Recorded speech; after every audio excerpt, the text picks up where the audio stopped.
نحمدہ ونصلی علی رسولہ الکریم اما بعد فاعوذ باللہ من الشیطان الرجیم بسم اللہ الرحمن الرحیم رب اشرح لی صدری ویسر لی امری واحلل عقدۃ من لسانی یفقہوا قولی رب زدنی علما رب زدنی علما رب زدنی علما رب ارحمہما کما ربیانی صغیرا رب ارحمہما کما ربیانی صغیرا رب ارحمہما کما ربیانی صغیرا۔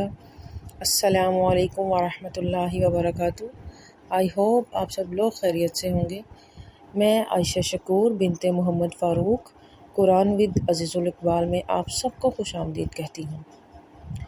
شہادت حسین رضی اللہ عنہ کی اطلاع پر رسول اللہ صلی اللہ علیہ وآلہ وسلم کا طرز عمل۔ ام الفضل بنت حارث رضی اللہ عنہ بیان کرتی ہیں کہ ایک دن میں رسول اللہ صلی اللہ علیہ وآلہ وسلم کے پاس گئی جبکہ حسین رضی اللہ عنہ آپ کی گود میں تھے اور آپ صلی اللہ علیہ وآلہ وسلم کی آنکھوں سے آنسو بہہ رہے تھے۔ میں نے کہا، اے اللہ کے نبی حضرت محمد صلی اللہ علیہ وآلہ وسلم، میرے ماں باپ آپ صلی اللہ علیہ وآلہ وسلم پر قربان ہوں، آپ کو کیا ہوا ہے؟ آپ کیوں رو رہے ہیں؟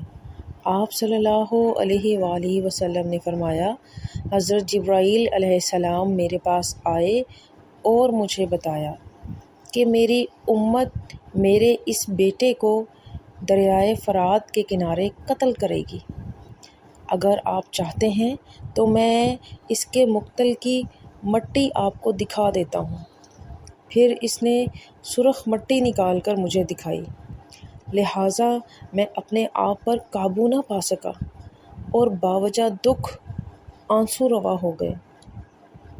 جگر گوشہ رسول صلی اللہ علیہ وآلہ وسلم کی شہادت بلا شبہ عظیم سانحہ ہے، جس کی اطلاع آپ صلی اللہ علیہ وآلہ وسلم کو پہلے ہی دے دی گئی تھی، جبکہ آپ صلی اللہ علیہ وآلہ وسلم نے اس عظیم دکھ اور صدمے پر کسی قسم کا نوحہ یا ماتم نہیں کیا اور نہ ہی اس کی تلقین فرمائی، بلکہ آپ صلی اللہ علیہ وآلہ وسلم نے اس عظیم سانحے پر مکمل صبر و تحمل کا مظاہرہ کیا اور اسے صرف رضائے الہی جانا، اور یہی طرز عمل سب مسلمانوں کو واقعہ کربلا اور ہر دکھ و غم کے موقع پر اختیار کرنا چاہیے۔